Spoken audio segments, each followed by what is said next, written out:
Banyarwanda, inshuti z'u Rwanda, muri aho umwaka dusoza w'ibihumbi 2025 usize igihugu cyacu giteye intambwe igaragara, ariko kandi cyananyuze mu bibazo bitoroshye.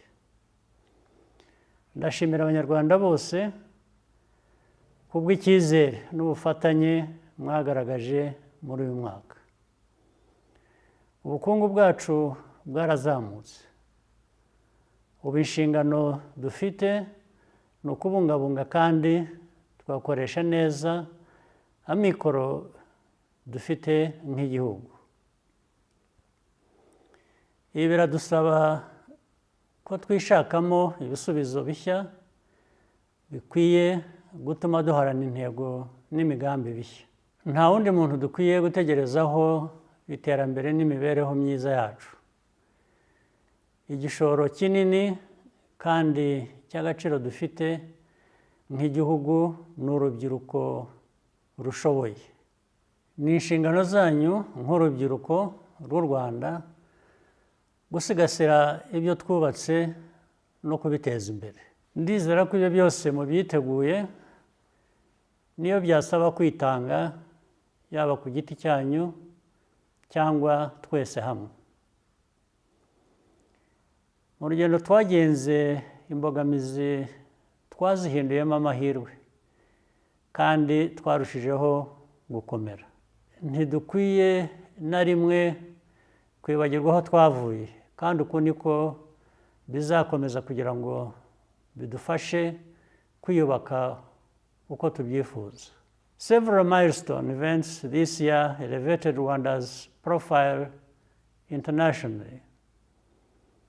The International Security Conference on Africa was held for the first time, and the African School of Governance matriculated its first class of students from all around Africa. We also convened a new annual event on nuclear power innovation for Africa. This reaffirms that Rwandans and Africans generally have the power to define who we are, what we stand for, and where we are going. The defining moment of 2025 was undoubtedly hosting the UCI World Cycling Championships. Bringing this competition and its elite athletes to Kigali's streets was a source of immense pride for our nation. I congratulate everyone involved in making these events a success. Sports unifies and empowers communities across all boundaries.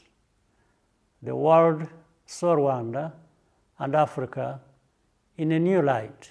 And much as we are not yet on top in football, the prospects for the future are promising thanks to the help of FIFA in building ourselves up. We also look forward to hosting the FIFA series next year. With the infrastructure we have built, our long-term ambition is to nurture the next generation of Rwandan talent to compete and excel. This month, Rwanda and the DRC signed the Washington Accords. I thank the United States and Qatar, alongside our African institutions, for supporting this peace process. It is a critical step toward addressing the root causes of conflict in eastern DRC and restoring regional stability. Rwanda is fully committed to implementing this agreement, but any threat to the peace and security of our people is unacceptable. The threat of state-supported violent extremism is unfortunately still very real. Ahazaza dukwiriye harashoboka. Tugomba kuguma mu nzira nziza, tugakomeza kugira icyizere kandi tugakomeza gutera imbere. Mu gihe twizihiza impera z'umwaka, ndasaba buri wese kwitwararika no kwita ku mutekano wacu n'uw'abadukikije.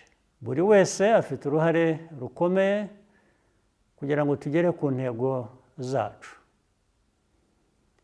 Jyewe n'umuryango wanjye twifurije Abanyarwanda n'inshuti z'u Rwanda umwaka mushya muhire w'ibyishimo n'uburumbuke.